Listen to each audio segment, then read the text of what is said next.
ಏಯ್ ನಾಟಿ ಬಾಯ್, ಏನ್ ವಾಚ್ಮ್ಯಾನ್ ತರ ಆ ಕಡೆ ಕಡೆ ತಿರುಗ್ತಿದ್ಯಾ? ಆಲ್ರೆಡಿ ಟೀಮ್ ಲೀಡರ್ನ ಬೈಕ್ ಮೇಲೆ ಮೇಲೆ ಮೇಲೆ ಮೇಲೆ ಅದ್ ನಿನಗೇನ್ ಗೊತ್ತಾಯ್ತು? ಅಪ್ಪಿ ತಪ್ಪಿ ನೋಡಿದ್ಯಾ ಏನು? ಇಲ್ಲ, ಚಿಕ್ಕದ ಗಾಳ ಹಾಕ್ದೆ ಸಿಕ್ಕಾಕೊಂಡ್ಬಿಟ್ಟೆ. ಮೇಡಮ್ ಬಂದಿರೋ 2 ನಿಮಿಷಕ್ಕೆ ನೀನು ಕೂಡ ಬಂದಿದ್ಯಾ ಅಂದ್ರೆ, ಒಂದೋ ನೀನು ಅವ್ರನ್ನ ಮುಂದೆ ಕಳಿಸಿ ನೀನ್ ಹಿಂದೆ ಬಂದಿದ್ಯಾ, ಇಲ್ಲ ನೀವು ಮುಂದೆ ಹೋಗಿ ನಾನು ಹಿಂದೆ ಬರ್ತೀನಿ ಅಂತ ಅವ್ರಿಗೆ ಹೇಳಿ ಕಳಿಸಿದ್ಯಾ. ಆಮೇಲೆ ರೈಟ್?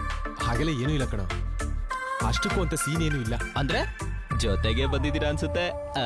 ಕಳ್ಳ. ಏಯ್, ಈ ವಿಷಯನ ಯಾರಿಗೂ ಹೇಳ್ಬೇಡ ಕಣ, ಸರಿನಾ? ಪ್ಲೀಸ್ ಕಣ, ಪ್ಲೀಸ್. ಸರಿ ಸರಿ, ಓಕೆ ಓಕೆ ಓಕೆ, ಹೇಳಲ್ಲ. ಅಮ್ಮ, ಏನ್ ಸಂತೋಷ್, ನಿತ್ಯ ಜೊತೆ ಫುಲ್ ಬೈಕಲ್ ರೈಡಿಂಗ್ ಅಂತೆ? ಯಾರೋ ಹೇಳಿದ್ದು? ಅದನ್ ಬಾಲುನ ಹೇಳಿದ್ದು. ಕೆಲ್ಸ ನೋಡ. ಮೇಡಮ್ಗೆ ಲಿಫ್ಟ್ ಕೊಟ್ಟಂತೆ, ಅದೇ ತರ ನನ್ನ ಲೈಫಲ್ಲೂ ಸ್ವಲ್ಪ ಲಿಫ್ಟ್ ಕೊಟ್ಬಿಡೋ. ಏನೋ ಕೊಡೋದು? ಅಷ್ಟಕ್ಕೂ ನಿನಗೆ ಯಾರು ಹೇಳಿದ್ದು? ಕೇಳಿದ್ರು ಕೇಳದೇ ಇದ್ರು ಆ ಬಾಲು ಎಲ್ಲರಿಗೂ